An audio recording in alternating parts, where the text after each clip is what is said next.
EWS reservation क्या है, ये किसे मिलेगा और इसे अपोज या सपोर्ट क्यों किया जा रहा है, बात करेंगे आज के वीडियो में।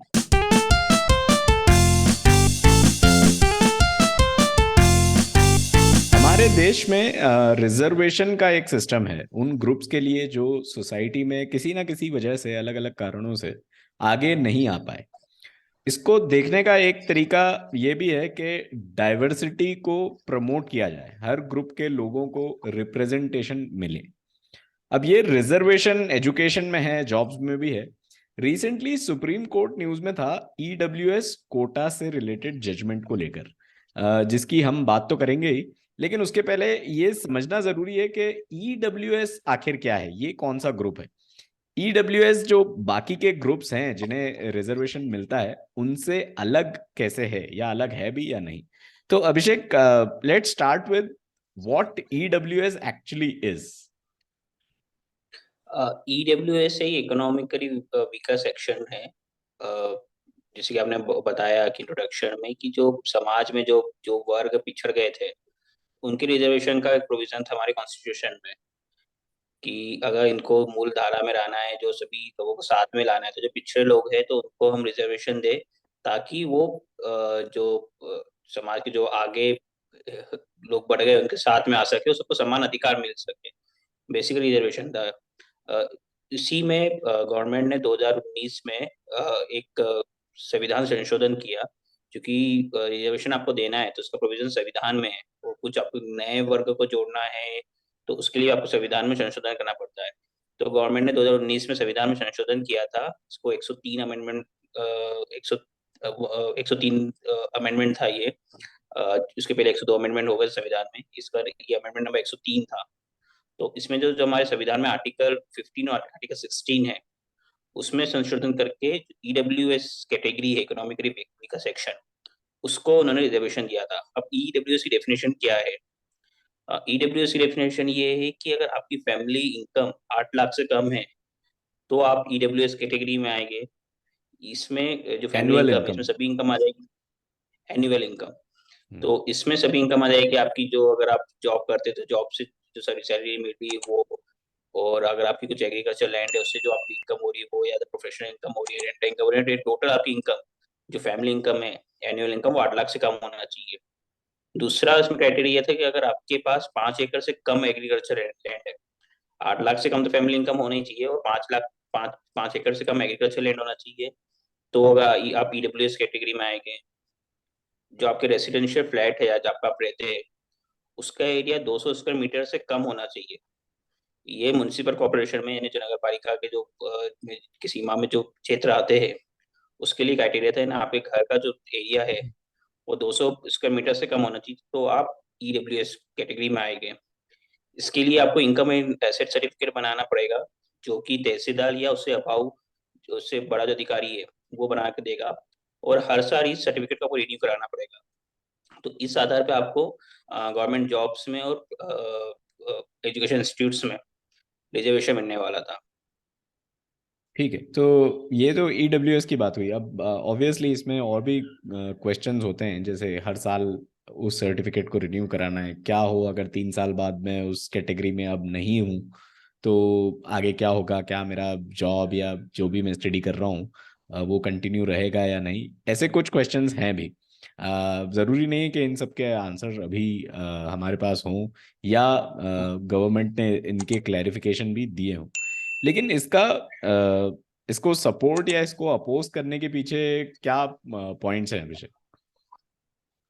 सबसे पहले तो ये था कैसे, कि मैंने बता दिया, हमने डिफाइन किया कि ईडब्ल्यूएस था क्या। अब इसमें मिलना क्या, होना क्या था। तो इसमें ईडब्ल्यूएस में प्रोविजन था कि जो अभी मौजूदा जो रिजर्वेशन का प्रोविजन है, एसटी, एससी और ओबीसी के लिए 49% रिजर्वेशन रहता है किसी जॉब में या किसी भी गवर्नमेंट या प्राइवेट एजुकेशन इंस्टीट्यूट में। तो उसी तरह से जो ईडब्ल्यू सेक्शन है, उनको इसके जो 49% एग्जिस्टिंग जो कोटा है उसके अलावा 10% कोटा दिया गया था गवर्नमेंट जॉब्स में और सभी private and government education institute में। तो 10% अलग से कोटा दिया गया था। ये जो 49 एग्जिस्टिंग कोटा है उससे अलग था। इसमें जो जनरल कैटेगरी के ऐसे लोग जो एस टी, एस सी और ओबीसी, जिनको अभी एट प्रेजेंट रिजर्वेशन मिल रहा है, उससे बचे हुए जो लोग हैं जिनको रिजर्वेशन नहीं मिल पा रहा है, उसमें से 10% लोगों, उसमें से जो ईडब्ल्यूएस कैटेगरी के लोग हैं उनको 10% रिजर्वेशन मिलने वाला था। हम्म। अब जब गवर्नमेंट ने बताया कि 2009-19 में गवर्नमेंट ने संविधान संशोधन करके ये प्रोविजन किया कि अब ईडब्ल्यू सेक्शन को 10% कोटा मिलेगा गवर्नमेंट जॉब्स में and private and government education institutes में। तो इसका एक तरह से कुछ लोगों ने अपोज किया। जो बेसिक जो मेन पॉलिटिकल रीजंस भी थे, पर जो टेक्निकल रीजंस थे दो तीन, वो ये सबसे पहला ये कि सुप्रीम कोर्ट का खुद का एक जजमेंट है। इंदिरा साहनी केस हुआ था, उसमें सुप्रीम कोर्ट ने ये जजमेंट दिया था कि किसी भी तरह से रिजर्वेशन 50% से ज्यादा नहीं हो सकता है। ये जो भी रिजर्वेशन था 49% एक्सिस्टिंग रिजर्वेशन, और बाकी की जो 51% या 50% जो जनरल कैटेगरी का जो पोर्शन कोटा ले गया है, उस कैटेगरी में 10% कोटा था। तो ये 50% की जो लिमिट है उसको ब्रीच करता है, इसलिए ये कोर्ट पे गया था। दूसरा जो ऑब्जेक्शन था, जो संविधान में जो भी जो प्रोविजन है उसमें किसी को आर्थिक आधार पर रिजर्वेशन का कोई प्रोविजन नहीं है। ये जो जिसका अपोज करे वो लोग क्या कहते हैं, जो सामाजिक स्तर के आधार पे, जो जाति के आधार पे जो पिछड़ गए लोग, उनको रिजर्वेशन का प्रोविजन है। तो इसलिए ये दो मेन पॉइंट थे। उसके अलावा कई पॉलिटिकल पॉइंट्स थे, राजनीतिक कारण थे, जो अलग अलग पॉलिटिक्स पार्टी का कहना था। पर ये दो मेन कारण थे जिस वजह से इसको सुप्रीम कोर्ट में चैलेंज किया गया था। अब सुप्रीम कोर्ट में कोई भी अगर केस जाता है और वो संविधान से रिलेटेड होता है, तो उसके लिए कॉन्स्टिट्यूशन बेंच बैठती है, यानी जो संविधान पीठ होती है वो बैठती है। तो 5 जजों की एक एक बेंच बैठी थी। इसमें उनके सामने ये मैटर गया था, उन्होंने मैटर को सुना और 3-2 से इसके फेवर में डिसीजन आया। यानी कि 3 जज, जो गवर्नमेंट ने ये जो कोटा किया 10% का, इसके फेवर में थे, और 2 जजों का डिसेंट था। यानी उसके उनका ये सोचना था कि ये जो संविधान का जो मूल भावना है उसके हिसाब से नहीं है। तो 3-2 से ये जजमेंट पास हुआ था, हुआ है ये सुप्रीम कोर्ट में। ठीक है। और वो अगर अपन जजमेंट पढ़ें तो अपने को समझ में आता है कि डिसेंट है तो वो क्यों है, और अगर उसके फेवर में कहा गया है तो क्या कहा गया है। और बहुत स्ट्रांग पॉइंट्स आपको दोनों तरफ देखने को मिलेंगे। अभिषेक ने जो एक पॉइंट टच किया भी, आपने अभिषेक के संविधान में ये नहीं था कि ये आर्थिक आधार पर किसी को रिजर्वेशन दिया जाए। एक यहाँ पे थोड़ा सा ये भी सोचने की बात होती है कि अगर आर्थिक आधार पर किसी को रिजर्वेशन नहीं दिया जा सकता और अब दिया जा रहा है, तो आगे जाके ऐसे और भी रीजंस निकल सकते हैं जिनकी वजह से रिजर्वेशंस की डिमांड होने लगे। तो खैर हाँ, जो जो अपोज कर रहे हैं, जो कुछ लोग जो इसको गलत मान रहे हैं कि ये मूल भावना खराब, उनका यही कहना है कि अगर अभी हम आर्थिक आधार पे दे रहे हैं, हो सकता है आगे जाके कुछ नया कुछ पेश आ जाए, उस आधार पर हम रिजर्वेशन दे दें। तो ठीक है। एक पॉइंट ये भी है। ये ये तो एक तरफ का पॉइंट है, ये अपनी तरफ है ही। दूसरी तरफ मैं मेरा ऐसा पर्सनली मानना है कि हमें ये भी सोचना चाहिए कि रिजर्वेशन जो इतने सालों से चला आ रहा है, इसके क्या फायदे हुए हैं। ऑब्वियसली कुछ फायदे तो हुए ही हैं, और इसको अगर हमें खत्म करना है आगे चल के, ये हमेशा का तो एक सिस्टम रह नहीं सकता।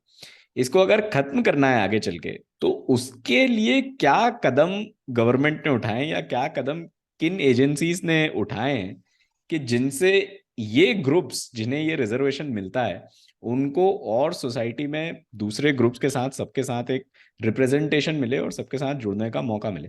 इसमें बहुत सारी स्टेप्स भी हैं। और कुछ दिन पहले मैं एक किताब पढ़ रहा था, annihilation of caste, doctor B.R. Ambedkar की। और उसमें जात पात तोड़क मंडल में वो एक स्पीच अपना देने वाले थे, लेकिन वो स्पीच इतना रेडिकल था कि वो फिर वो बैठक हुई नहीं लाहौर में।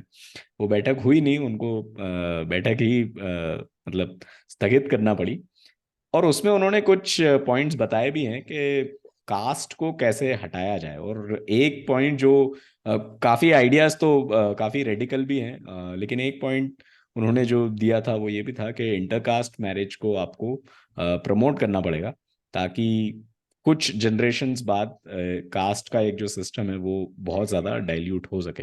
तो हमें ये भी सोचना चाहिए कि मतलब एक तरफ ये बात ठीक है कहना कि किस किस को रिजर्वेशन दिया जाएगा, दूसरी तरफ ये बात भी कहना ठीक है कि रिजर्वेशन हटाया नहीं जा सकता, लेकिन जो इसके बेस में एक पॉइंट है वो ये कि जिन ग्रुप्स को रिजर्वेशन मिल रहा है उन्हें आप सोसाइटी से जोड़ेंगे कैसे, और इसके लिए क्या किया जा रहा है। रिजर्वेशन अपनी जगह ठीक है जो भी है। तो इस बार के कॉन कॉल में इतना ही, अगली बार फिर मिलेंगे, तब तक के लिए टेक केयर।